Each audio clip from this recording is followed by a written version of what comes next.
నమస్తే, welcome to D24 news. తూర్పు గోదావరి జిల్లా గోకవరం సంజీవయ్య నగర్ దళితవాడలో గత కొన్ని సంవత్సరాలుగా అనేక సమస్యలు తిష్టవేసుకుని కూర్చున్నాయని, ముఖ్యంగా మంచినీటి సమస్య ఏళ్లు గడుస్తున్నా తీరడం లేదని దళిత కాలనీలలో స్థానికులు, అధికారులు, స్థానిక ప్రజాప్రతినిధులపై ఆగ్రహం వ్యక్తం చేస్తున్నారు. ప్రజాప్రతినిధులకు, అధికారులకు సమస్యలపై ఎన్నిసార్లు మొరపెట్టుకున్నా ఎవరు స్పందించడం లేదంటూ వారి గోడు వెళ్లబుచ్చుకున్నారు.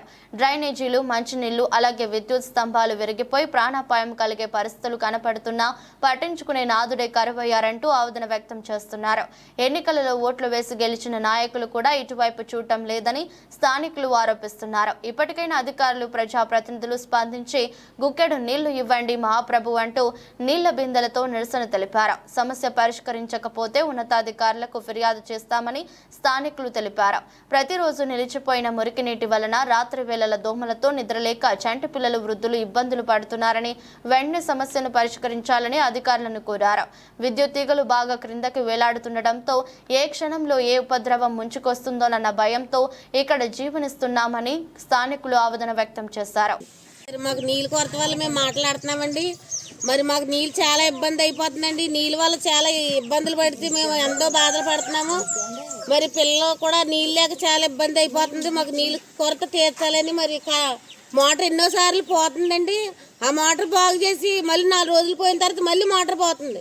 మాకు కొత్త మోటార్ వేయిస్తారని, అలాగే మా నీళ్ళ సమస్య నుంచి మాకు విడుదల దయచేస్తారని మేము ఎంతో మిమ్మల్ని అడుగుతున్నామండి. మాకు సాయం చేయండి. మరి ఓట్లు వేసినప్పుడు అయితే అందరూ వచ్చి వచ్చేస్తాం, ఇచ్చేస్తాం అంటున్నారు, కానీ ఏ ఒక్కటి కూడా మాకు మీరు సాయం చేయట్లేదు. మా ఓట్లు అయితే మీకు కావాలి, కానీ మా యొక్క కష్టాలు, మా అవసరాలు తీర్చడానికి అయితే మాత్రం మీరు ముందుకు రావట్లేదు. ఒకసారి మీరు మీ పెద్ద మనసుతో మన్నించి మాకు సహాయం చేయమని మేము అడుగుతున్నామండి. మాది గోకవరం మండలం, గోకవరం పంచాయతీ అండి. మరి మోటార్ బాగు చేయించాలని మరి అడుగుతున్నామండి. కొత్త మోటార్ వేయించండి. మాకు ఎప్పుడు కూడా అది పోవడం, 4 రోజులు మళ్ళీ రావడం, మళ్ళీ మేము వెళ్ళి వాళ్ళని అడగడం, ఆ మోటార్ 2 రోజులు కింద పెట్టడం, తర్వాత ఇక బాగు చేస్తాక ఎవరు వస్తలేదు, ఇక పంచాయతీ వాళ్ళు చెప్పాం, వాళ్ళకి చెప్పాం, వీళ్ళకి చెప్పాం అంటున్నారు. అలాగే 4-5 రోజులు, వారం రోజులు కూడా పట్టిన రోజులు ఎన్నో ఉన్నాయండి. మరి ఆ నీళ్ళ బావుల దగ్గరికి ఎవరన్నా మోటార్ వేయించుకుంటే వాళ్ళని అడుక్కొని వాళ్ళ దగ్గరికి వెళ్ళి తెచ్చుకుంటాం. ఇలాగ ఎన్నో బాధలు పడుతున్నామండి. మరి మాకు నీళ్ళు కొరత తీర్చాలని, తర్వాత అలాగే కరెంటు స్తంభాలు కూడా 2-3 స్తంభాలు పడిపోయి ఉన్నాయండి. మరి 2 కొత్త స్తంభాలు కూడా వేయాలి. అవి చాలాసార్లు అడిగాము. మరి వాటిని కూడా ఎవరు స్పందించట్లేదు. మరి ఓట్లు వచ్చినప్పుడు అయితే మాత్రం వచ్చి మేము అన్నీ చేస్తామని హామీ ఇస్తున్నారు. అలాగే మరి తుక్కు తాటలు కూడా మరి పంచాయతీ నుంచి వస్తున్నాయి. ఏదైనా నెలకు ఒకసారి, 2 నెలలకు ఒకసారి వస్తున్నాయి. మేము వాళ్ళని వచ్చినప్పుడు అడిగేటప్పుడు అంటున్నారు, మేము వాళ్ళని పంపించింది, మేము ఎక్కడికి వచ్చి మేము చేయమమ్మని వాళ్ళు అడుగుతున్నారండి. మరి మాకు అవన్నీ కొరతలు తీర్చమని మిమ్మల్ని అడుగుతున్నామండి. చివరిలో ఉన్నాం కాదు బాబు పిల్లలతోటి. మరి మేము ఏమైపోతాం, మమ్మల్ని పట్టించుకుంటే దిక్కు లేదు బాబు. మళ్ళల కాసి ఉన్నాం, పొలమని వచ్చి పాము తేళ్ళలో రందుల్లో ఉన్నాం. కరెంటు వైర్లు నాడుము లేవు, కరెంటు స్తంభాలు నాడుము లేవు. ఏంటి తుక్కు తాటరే అగో ఎత్తుకొని సంచుల్లో పెట్టుకొని ఉంటున్నాం. తుక్కు తాటర్లు నెలకో చుట్టూ, 2 నెలకో చుట్టూ వస్తున్నాయి. అడుగుతుంటే మేమేం చేయమమ్మా, పంచాయతీ వాళ్ళు ఏమి చేయిందని అని మమ్మల్ని అంటున్నారు. వాళ్ళు మా మీద ఎవరు చదువుతున్నారు. అడుగుతుంటేనే ఈ అబ్బాయి కూడా ఇచ్చిన అబ్బాయి దగ్గరికి వెళ్తుంటే ఆ కూడా ఇబ్బాయి అబ్బాయి ఏమంటున్నాడు, ఆయన పంచాయతీ వాళ్ళు వెళ్ళి అడుక్కోండి అమ్మా అంటున్నారు. మరి మీరు ఎవరో పట్టించుకోకపోతే మా పరిస్థితులు ఏంటండి? ఓట్లు వేసినప్పుడు ఏంటండి మేము గ్యాప్ వస్తున్నాం. అమ్మ ఓటేయండి, బాబు ఓటేయండి అని అంటాకి. మరి అలాంటప్పుడు పట్టించుకోకపోతే మరి మా బతుకులు ఏమైపోవాలా? మీరు అందరూ మమ్మల్ని పట్టించుకుంటారని కోరు బతిమాలు అడుగుతున్నాం. నీళ్ళు డ్రైనేజీలు లేవండి మాకు. ఏంటి ఇక్కడేమో చుట్టుపక్కల స్తంభాలు లేవండి. మంచినీళ్ళు తాగుతాక నీళ్ళు లేవండి. చంటి పిల్లలతో చాలా బాధపడుతున్నామండి. పిల్లల్ని ఏడిపించుకుంటా ఎక్కడికో పోయి నీళ్ళు తెచ్చుకుంటున్నాం, కానీ నీళ్ళు కూడా కరువైపోయాను. మోటార్ ఎప్పుడో 30 సంవత్సరాలు కానీ ఆ మోటార్ పోయిందంట. నా మోటార్ తెచ్చి ఎప్పుడు వెళ్ళినా సరే కానీ మోటార్ పోయింది అంటున్నారు. వాళ్ళు లేదా పంచాయతీకి వెళ్ళి చెప్పుకున్నారంటే పంచాయతీ చెప్తుంటే పంచాయతీ వాళ్ళు రాందా మేమే చేయమమ్మని వాళ్ళు మా మీద లివర్స్ అవుతున్నారండి. మాకు డ్రైనేజీలు లేవు, స్తంభాలేమో ఇగో ఓయిలు కలిసిపోయి ఉన్నాయి. ఆ అత్తమాల వస్తున్నారు, పెద్దోళ్ళు వస్తున్నారు, ఆఫీసర్లు గట్ట వస్తున్నారు, చూస్తున్నారు, పోతున్నారు. అధికారులు కూడా ఇట్లా పట్టించుకుంటా లేదు. చంటి పిల్లలతో ఏ గాలి దుమ్ము వచ్చినా ఆ వైర్లు తెగిపోతే మేము చచ్చిపోతాం. చివరిని ఉన్నాం, ఎక్కడో కర్రలు ఉన్నాం. మమ్మల్ని కర్రలు ఉన్నాం. మా కర్రలు ఉన్న వాళ్ళు ఎవరో పట్టించుకుంటారండి. ఎవరు కూడా పట్టించుకుంటా లేదు మమ్మల్ని. ఏంటి వస్తున్నారు, అమ్మా మాకు ఓటేయండి, తల్లిలారా మాకు ఓటేయండి, అన్నిలారా మాకు ఓటేయండి అంటున్నారు. ఓట్లు ఏం చేసుకుంటున్నారు జాగ్రత్తగా. మళ్ళీ మేము ఎక్కడ ఉన్నామో మమ్మల్ని గుర్తు కూడా పెడతలేదు. మేమేమేమి ఉన్నామో మమ్మల్ని పట్టించుకుంటా లేదు దేనికి. పిల్లలతో చచ్చిపోతున్నాం. దోమలు గట్ట మాకు డ్రైనేజీలు కావాలా, ముందు మంచినీళ్ళు కావాలా, డ్రైనేజీలు కావాలా, తంబాలు వైర్లు కలిసిపోయినా చుట్టూ వచ్చి చూడండి. ఏంటి వచ్చేదేమో గాలి దుమ్ములు ఏ టైంలో పడిపోతాయో తెలీదు. చంటి పిల్లలతో తిరుగుతున్నాం ఇక్కడ. ఏ టైంకి మేము ఏమవుతాం మాకు తెలియదు. మమ్మల్ని పట్టించుకున్న నాదుడే లేరు. మీరు అందరూ పట్టించుకుంటారని కోరి బతిమాలు అడుగుతున్నాం మేము. నెలకు ఒకసారి ట్రాక్టర్ అలాగా మెరుపుతీగలా కనపడుతుంది సార్. అలా కనబడి అలా పోతుందండి. ఆ చెత్తని నెల రోజులు మేము సంచులు వేసుకుని ఇంటికాడ దోసుకుంటే ఆ సంచులు దోమలు, ఈగలు, పురుగులు, పాములు వచ్చి ఆ ఈగలే మా పిల్లల్ని కుట్టేసి అలా జ్వరాలు, అనారోగ్యాలు, వాంతులు, విరేచనాలు ఇలాంటి ఇబ్బందులకు గురవుతున్నామండి. ఏ రోజు తుక్కు ఆ రోజు పాడేసుకుంటా ఉంటలేదండి. పూగట్టవలసి వస్తుంది నెల రోజులు.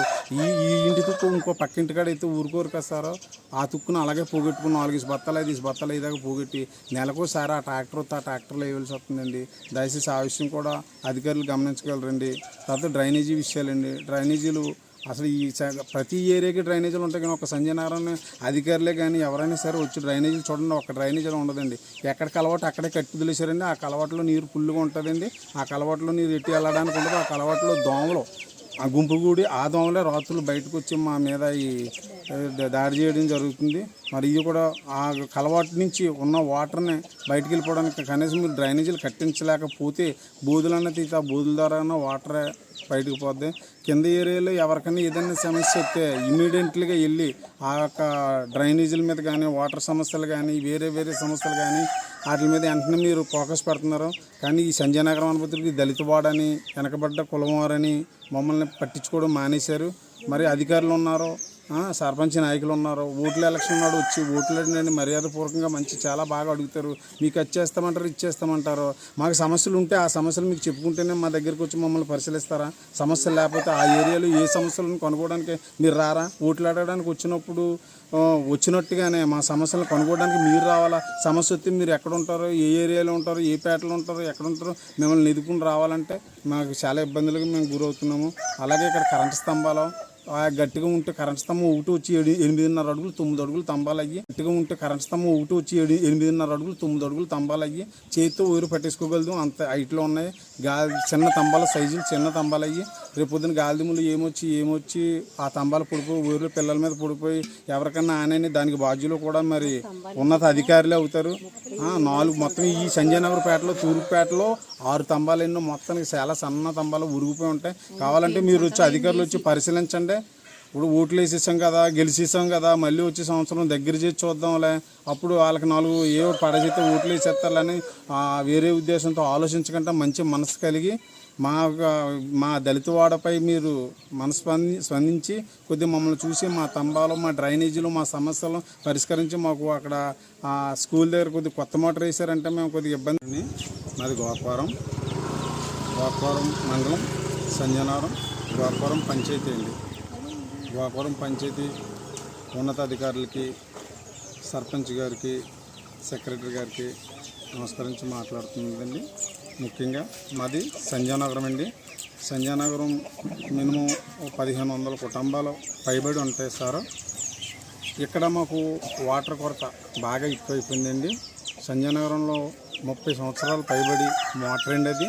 అదే మోటార్ని తాత్కాలిక మరమ్మతులు చేసి అదే మోటార్ని రిపేర్ చేసి ఆ వాటర్ని జనాలకి సప్లై చేయబడుతుందండి. వారంలో కనీసం ఒక్కసారన్నా కంప్లైంట్ వస్తుందండి. కంప్లైంట్ వచ్చిన ప్రతిసారి 3 రోజులు వాంటింగ్ వస్తుందండి. వాటర్ వాంటింగ్ వస్తుందండి. ఆ మోటార్ బాగు చేయమని ఇక్కడ ఆపరేటర్ని వెళ్ళి అడిగితే మాకు సంబంధం లేదు, మీరు ఎవరు చెప్పుకుంటారో చెప్పుకోండి, మాది ఓన్లీ వాటర్ ఇప్పి ఒక్క పంచాయతీ వాళ్ళకి చెప్తే వాళ్ళు పట్టించుకోరు, వాళ్ళు రారు. ఈ బోర్లు బాగు చేయరాల్లో పట్టించుకుంటలేదు. ఒకవేళ ఏం పోను ఒక లింక్ వేయడమో లేకపోతే కొద్దిగా గ్రీజ్ రాసి పోతున్నారో ఈ బోర్లు పట్టించుకుంటలేదు. మీరు మట్టుకు ఇక్కడికి రాకుండా అంటున్నారు. నీళ్ళ విషయంలో చాలా ఇబ్బందులకు గురవుతున్నామండి. తర్వాత మీరు ఆ 30 సంవత్సరాల మోటార్ని ఇంకా మరమ్మతులు చేసి అదే మోటార్ని బిగించి తాత్కాలికంగా నడిపించకుండా దయచేసి మా అందరిని దయించి కొత్త మోటార్ వేసి మమ్మల్ని కొద్దిగా విముక్తులు చేస్తారని కోరుకుంటున్నాం సార్.